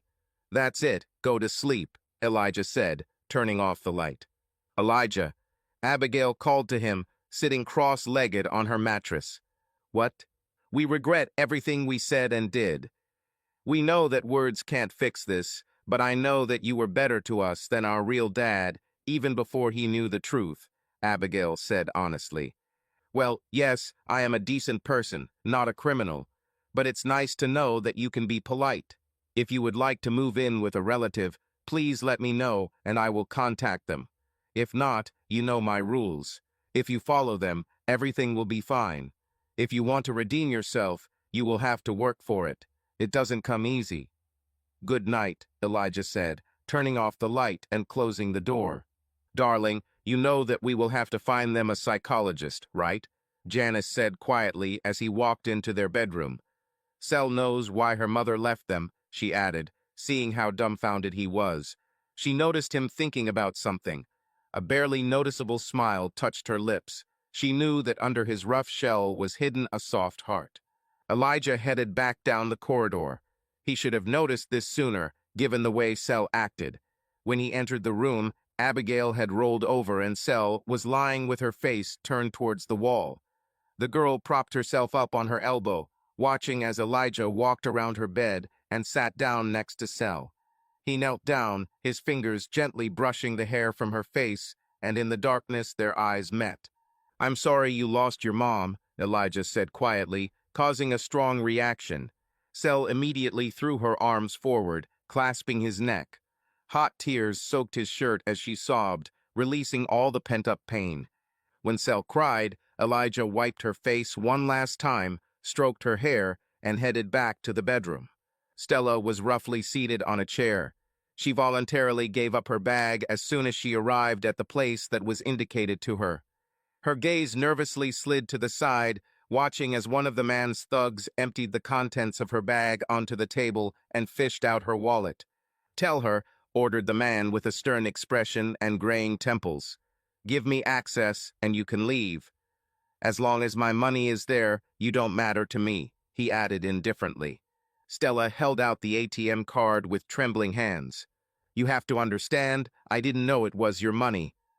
I thought it was just Kevin's savings that he was hiding in case of escape," she begged, hoping that her words would soften the man. He didn't answer, just took the card and handed it to a woman who seemed to be his age. "Check if everything is in place," he ordered when Stella gave the PIN code. "Make sure no one touches her in this terrible city." His thick Eastern European accent seemed to hang in the air. Time passed painfully slowly.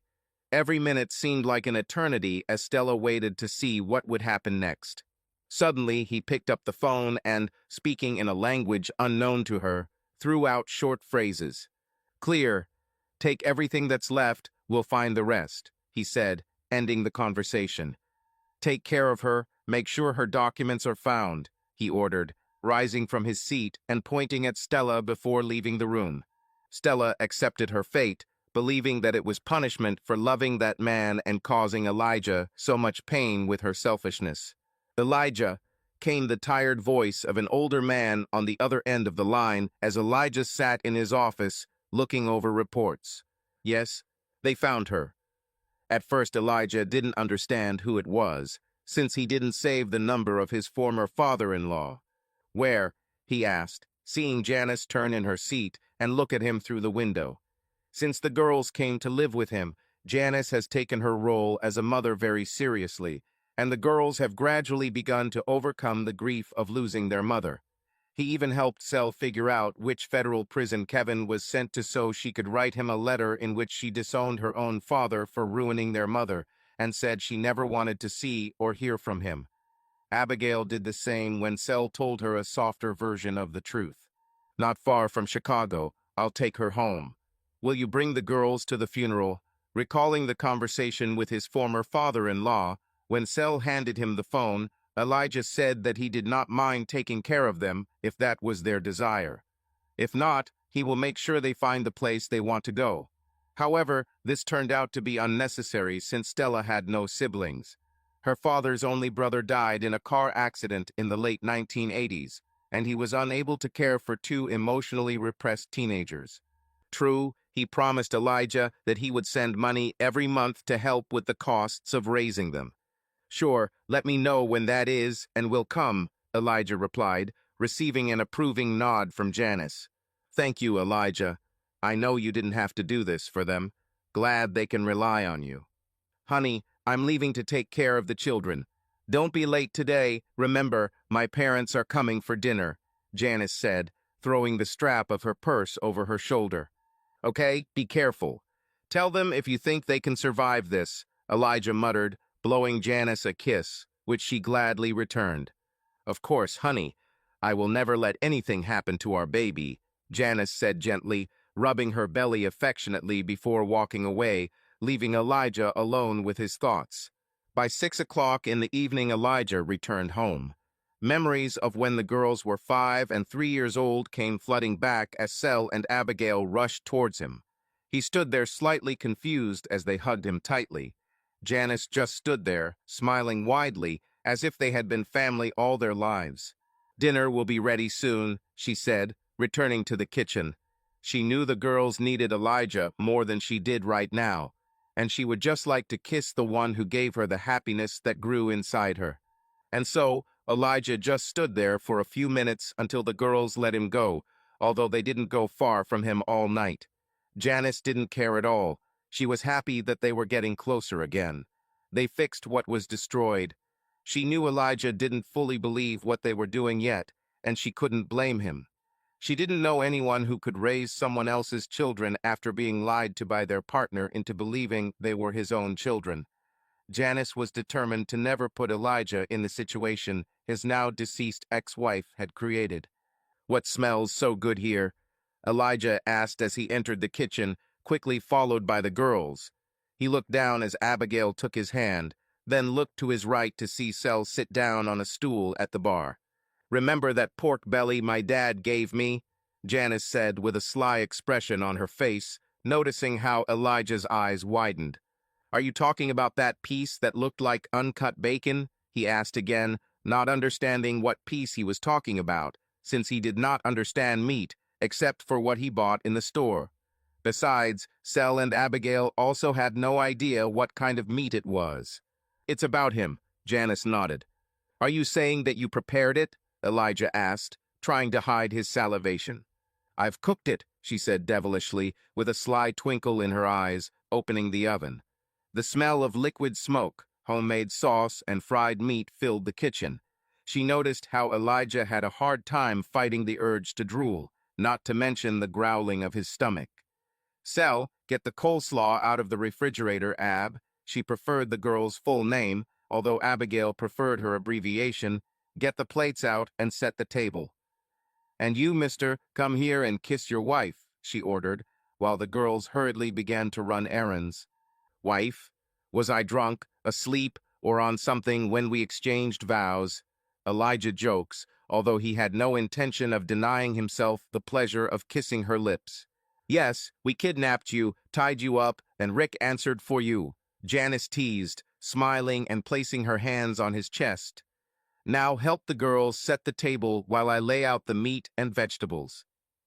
"Of course, honey," Elijah said, kissing the top of Janice's head, feeling her skin warm under his touch. Janice couldn't help but smile as she listened to the three chatting over dinner. Elijah asked about how their day was at the new school, whether they made friends, how the teachers treated them. However, their conversations soon stopped when the house phone rang, the same line that Janice had insisted on having because it worked even during a power outage. Leaning back, Janice heard Sel answer the phone without waiting for instructions. She glanced at Elijah, whose face showed slight confusion when Sel shouted that they were calling him. Janice assumed that someone had called the home phone by mistake, because usually everyone knew Elijah's cell number, not his home number. "Hello?"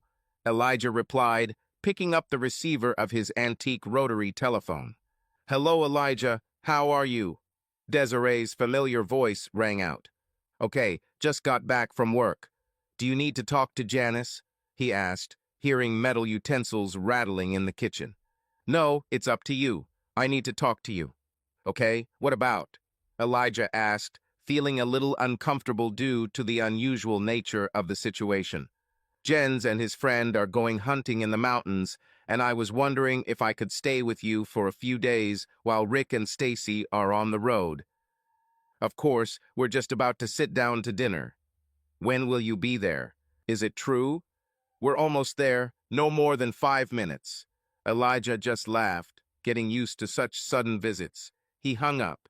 "Darling, who was it?"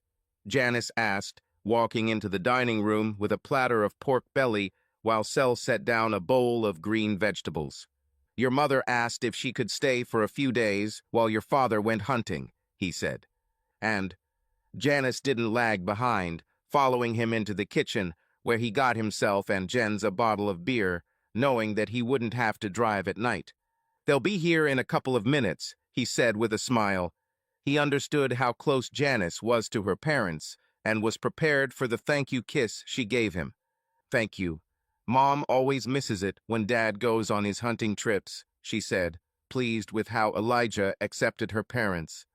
"Then I'll leave the food in the oven so it doesn't get cold while we wait." The light lit up in her eyes when there was a knock on the door. This was the main thing she missed living in Maine. "Mommy," she exclaimed, throwing open the door and hugging her mother, then greeting her father. "Good evening, Elijah."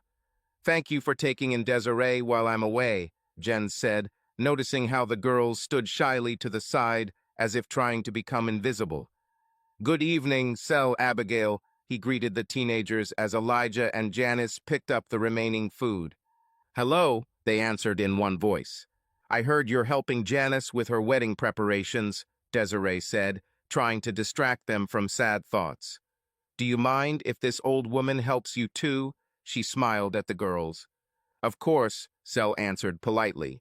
Ever since Elijah took them home, he'd done his best to help her cope with the loss of her parents, even though it wasn't easy.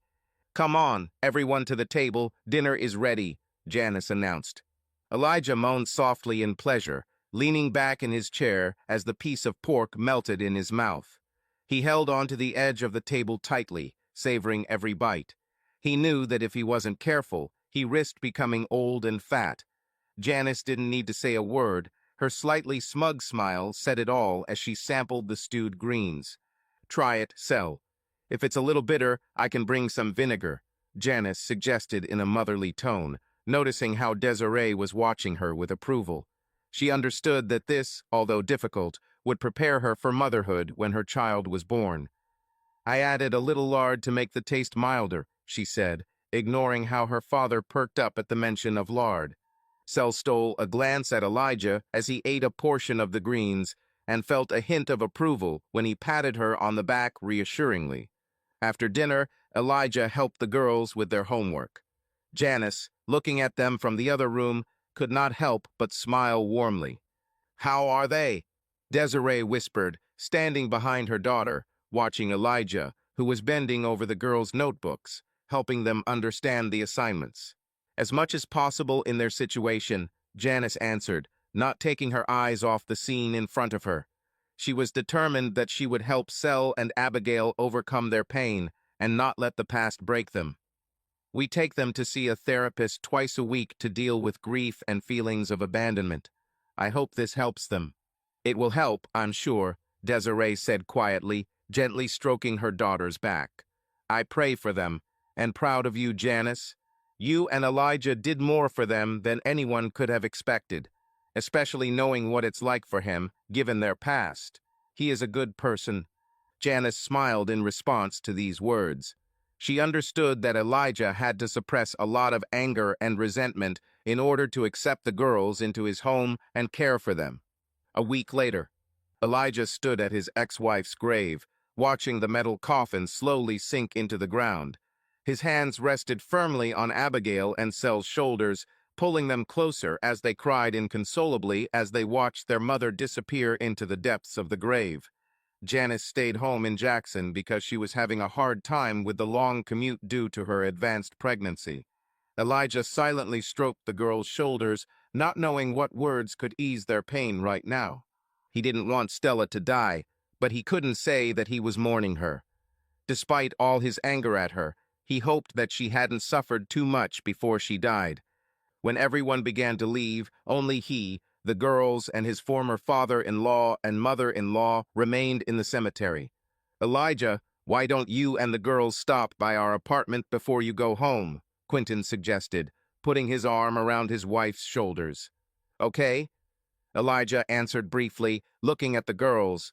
They nodded reluctantly in agreement, but tightened their grip on his hands. "CC, can I go with you?" Sel asked timidly, raising her tear-stained eyes to him. Elijah was surprised, but immediately realized that the girls were looking for solace in his presence. He glanced briefly at Quentin, who nodded in understanding as he walked away to the limousine that would take him and his wife home. "Of course, you can come with me," Elijah replied softly, squeezing their hands. Later, on the terrace of Quentin's apartment in Red Bay, Elijah drank the last of his drink as he watched Abigail stroll through the yard and Sel talk to his stepmother on the veranda. Quentin walked over to Elijah and sat down next to him. "Elijah, I understand how you feel, and I know the girls are not your responsibility, but I want to help in some way. I'm going to save money for them so they can use it for college or something when they reach adulthood," Quentin said sincerely. Elijah looked at the man and nodded. "Thanks, but I can handle it. If you want to help, it's better to use this money for their future. I want them to have a chance at a normal life, even if their past was difficult." Quentin nodded gratefully, knowing that in this Elijah and the girls would find a common path to a new beginning. 2 months later, Sel carefully blended the eyeshadow on Janice's eyelids, moving the brush over her eyelids in concentration as sunlight filtered through the thin curtains outside the window. The air in the room was filled with the subtle scent of jasmine, one of Janice's favorite scents. Abigail, noisily discussing final details with Desiree in the reception hall, periodically glanced into the room to make sure everything was going according to plan. But inside this cozy room, the atmosphere was different, calm, almost intimate. Janice looked closely at Sel's reflection in the mirror. The girl's tender features, the concentrated expression on her face, it all touched Janice to the depths of her soul. She took a deep breath, feeling that the moment had come to say what she had long wanted. "Sel," she began, her voice sounding quiet but confident. "After today, we will officially become a family." Sel raised an eyebrow slightly, but didn't stop her work. Janice paused to find her words. "And if you and Abigail want, you can call me Mom," she continued softly, trying not to show her excitement. "I know I can't replace your mother, but I will always be here for you to support you." She slowly placed the neatly folded papers in front of Sel, the adoption papers that had recently been finalized. A light breeze from the slightly open window rustled the edges of the sheets, adding drama to the moment. Sel froze, her hand frozen in the air.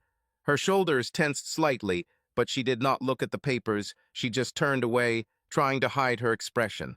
However, Janice noticed how Sel quickly ran her hand over her cheek, wiping away tears.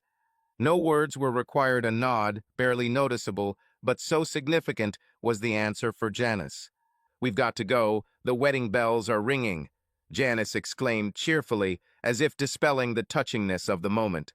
Her voice sounded warmer and more confident, reflecting the joy of the upcoming event. When the church doors opened, the light filled the room with a soft golden glow, and Janice appeared arm in arm with her father. Her dress, decorated with the finest lace, shimmered in the rays of light. Elijah's gaze, standing at the altar, shone with warmth. He could not hide his smile, looking at Janice, who was not just his bride, but his support, his true happiness. The wedding ceremony went perfectly. Elijah watched in awe as Janice, holding her father's arm, moved gracefully across the carpet laid out for her, as if nature itself stood still in anticipation of this moment. Her dress, dazzling white, decorated with elegant embroidery and light tints of pearls, seemed to shine in the rays of sunlight that made its way through the stained glass windows of the church. A thin veil falling over her shoulders softly framed her face, full of reverent calm and a slight smile that she gave only to him. As Janice came closer, Elijah felt his heart beat faster. Her eyes, filled with love and warmth, met his gaze, and time seemed to stop. He extended his hand, accepting it from his father, who silently but meaningfully nodded, as if saying, "Take care of her." Elijah bowed his head slightly in response, paying tribute and accepting this silent but so important oath. The girls were sitting in the front rows. Sel and Abigail, smartly dressed in light dresses and with thin ribbons in their hair, watched the ceremony with genuine excitement. Elijah noticed how Sel stealthily wiped the corner of her eye, not wanting anyone to see her tears, but unable to contain the rush of emotion. Abigail, holding her hand, smiled, but also secretly sobbed, and her eyes sparkled with barely restrained emotions. These moments, filled with happiness and trembling joy, connected everyone present into a single whole, making them forget about time and the bustle outside the walls of the church. Everything around, from the antique wooden benches decorated with ribbons and fresh flowers to the soft flickering of candles on the altar, seemed to breathe blessing. Elijah felt an invisible thread connecting him to Janice, to her family, to every person present here. This moment, this day was theirs, and he swore in his soul that he would never forget this feeling of complete and absolute harmony. After the ceremony, everyone headed to the reception hall, where a gala dinner was held. The most touching moments were the cutting of the wedding cake and the first dance of the newlyweds. Janice, despite being 8 months pregnant, moved gracefully, clinging tenderly to Elijah. After their dance, he invited Sel and Abigail onto the dance floor, and the girls happily accepted the invitation, laughing and smiling like never before. As the evening came to an end, the guests began to help with cleaning, and the newlyweds prepared to go home. Elijah, while completing his last chores, constantly took care of Janice so that she would not overwork herself. A week after the wedding, in Elijah's office, Janice's unexpected scream was heard, which made him instantly drop everything he was doing. Her water broke and labor began right as he was making phone calls. Without wasting any time, Elijah took his wife to the hospital. On the way, he called Jens to tell him the good news, and he promised that he and Desiree would arrive soon. While Janice waited to give birth, Elijah decided that the girls should be there too, and quickly arranged for them to arrive. Sel and Abigail burst into the hospital, barely able to catch their breath after running through the corridors, and immediately found themselves at Janice's bed. They held her hands, helping her take her mind off the pain. A few hours later, he was born Ezekiel Samuel Wilkins, a tiny and absolutely healthy baby. Elijah, standing next to Janice, could not take his eyes off his son, who was yawning and stretching in his mother's arms. This moment was forever etched in their memory as the beginning of a new chapter in their lives. Years have passed. Sel and Abigail grew up, made friends, and experienced their ups and downs. They became strong and independent young women who took full advantage of the opportunities that Elijah and Janice provided them. Janice and Elijah became the parents of 3 more children, 2 boys and 1 girl, who was a real copy of her mother. Elijah, in an effort to provide for his growing family, accepted several promotions and by the age of 50 became regional director of the Southeast region. When the time came, he and Janice decided to retire and move closer to her parents. Abigail and Sel, who had already started their own families, stayed in Jackson to be close. They helped their parents find a comfortable home where Elijah and Janice could enjoy a quiet life in the twilight of their days, surrounded by love and support. Subscribe to our channel so that your love doesn't cheat on you, and go ahead and listen to the next story, because this story is nothing compared to the next one. If you're under 18, don't even think. Click to the next one. Click to the next one. Click to the next one. Click to the next one. Click to the next one.